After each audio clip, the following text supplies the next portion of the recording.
the story.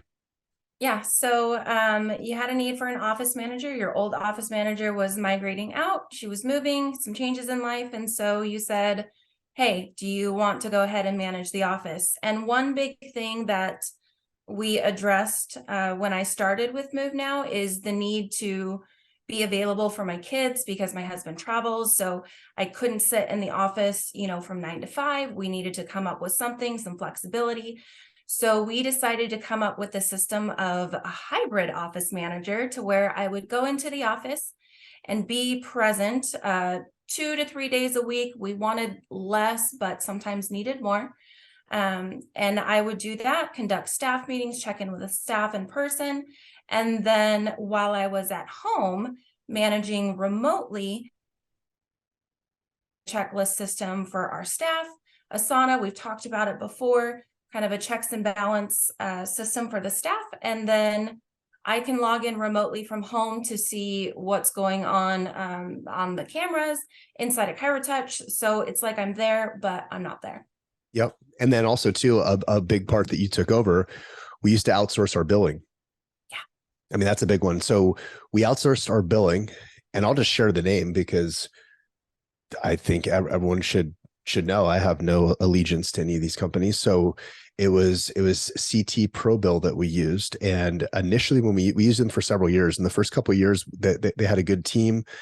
And I think things were pretty decent.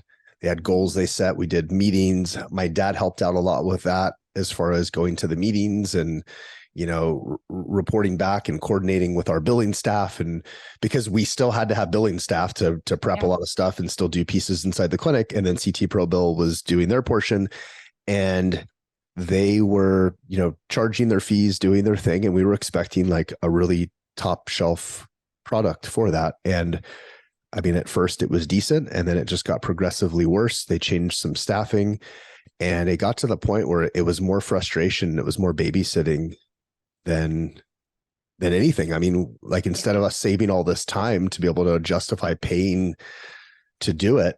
And then that's where you nudged me multiple times. You're like, I could do the billing. Like, I could do it. Hey, Dr. Todd, I can do it whenever you're ready. And then finally I'm like, are you sure? Because if you take it on, I don't want it to, drown you with everything else. And that segues into what we're talking about today is all the different roles and the hats that you wear for like work wise, and then how you juggle that kids. And now all your kids are doing homeschool, or most of your kids are doing homeschool. And then husband's out of town periodically. And, you're like signing in, signing out. You're like, I'm in work mode. I'm in mom mode. I'm in wife mode. And you're going through, and then I'm going to do something for myself. I'm going to sleep. And so just sharing how you do all of that and keep your sanity. And so why don't you pick it up from there and fill in a lot of the actual, how you do that? Okay. Yeah. So maybe I'll just start with what kind of a typical day looks like from start to finish for me. Okay. Lately, it's been a lot of just me by myself. My husband started a new job. He's traveling a lot, so he's not really home. So when I'm by myself, get up early in the morning before the kids get up. I need to take our dogs out. Got 2 dogs. Need to take them out, and then I come back in, make coffee, get my laptop started, sit up at the table, check emails. I go in, I check the billing first thing, see if there's any new payments that came in, any claims that I need to fix. So I'll go through that. That usually takes about 45 minutes, just kind of getting my day started, looking at everything. And then I'll go wake the kids up, make them breakfast, have them all sit down and eat, jump back on my laptop because I can keep eyes on them while they're eating, and get some of my work done too. If it's a Tuesday or a Thursday, typically shift starts at 7:30. So make sure I'm logged on at 7 o'clock so I can see chat, make sure everything's going good. If anybody has questions, I can field those questions before shift starts. So fill in some of that stuff, because some of our people listening, when you say like chat, they're like, what do you mean chat?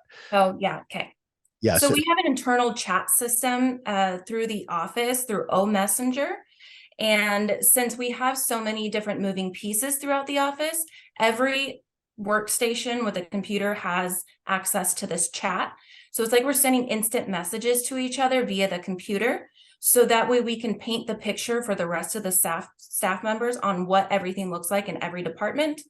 We let them know which patient is going to what room. So that way Dr. Todd and his scribe Jenna can see who is going into what room so they can anticipate that. And then the front desk can communicate with the back if there's any issues, or somebody needs a journal, somebody's starting home care, or somebody needs a little bit of extra attention in the back. We can communicate that through instant message. When I'm at home, it's super helpful because if the girls have a question, or Dr. Todd, if you have a question, while I'm at home, you guys can send me an instant message and I respond immediately, problem solving. So that way you don't have to wait for me to physically be there or try and call me on the phone. I can do it via chat. So I always make sure that during office hours, I am logged on, so I'm on chat. And then also too, something to clarify in the chat, we typically have two main group chats going. We have one that we call ATC, which stands for air traffic control. And that's basically like rooming and where is a patient in the clinic. Right. And so on ATC, clarify or correct me, is everyone on that? Everyone in the clinic's on ATC? Yeah, everybody's on that just so that way everybody can see who's where. And if front desk is bogged down and one of our exercise therapists knows that a patient is done there and can go to a room, they can pick up and room a patient. So that way it's not all on the front desk. So everybody is in ATC so they can help room. And having the two different chats is helpful because like sometimes there's other messages that you want to talk about, something else going on in the clinic. And so we have this stuff stays in ATC. And then the other one is basically like a lifeline for front office to communicate back office and stuff that doesn't have to do with like patient care and stuff, right? Yep. So there's a group chat where we send long messages, and then ATC is this patient, room 1, this patient, room 2. It's very short and sweet in ATC, so that way we can see. Gotcha. Okay. Well, good. I just learned something. I didn't realize that that's where the short messages go, because sometimes I probably put the wrong messages in the wrong chat. So good. I'm always wondering, I'm like, do I put it in this chat or that chat? And it's like on our screen in our adjusting room. And normally it's Jenna, my scribe. She's the one usually doing it. But if she has to run out to help a patient with like an X-ray or go communicate something, she's gone and I'm in there, and then I have to take over and I have to tell the front desk, I'm with John right now. And then they know, okay, I'm seeing John, and then they know the rooming order. They know how long it usually takes. They know what type of appointment it is. If I'm just adjusting them, it takes maybe like 3 minutes. If it's a special appointment where I'm going over setting goals with the patient, which is something we do, it's part of our system inside of Move Now. Like day 5, we go through goals, we set goals. It takes probably another 7, 8, 10 minutes even. So like we update the staff of telling them how that visit's going so they know when to room.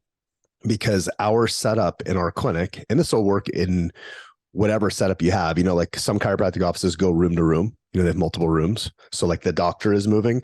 How we do it is we stay in one room and patients come to us. So we have 3 changing rooms that lead into an adjusting room. They're changing rooms because we do Gonstead. So patients are scoped, they're checked on the surface of the skin. Men pull shirt off, women have a gown on from the waist up that opens in the back. And so that changing room serves that purpose, but it also serves a purpose as it's like a holding area for that patient, so that we as the doctor always have someone primed and ready to go so that we can just keep up that flow. Thanks for watching this clip from the Move Now Chiropractor podcast. And be sure to join our free Facebook group, Functional Movement for Chiropractors, to learn more about how Move Now University can help you with your systems and your clinical practice. Be sure to watch our 30-minute pre-recorded demo at demo.movenowu.com. Thanks for hanging out with us, and we'll see you on the next one.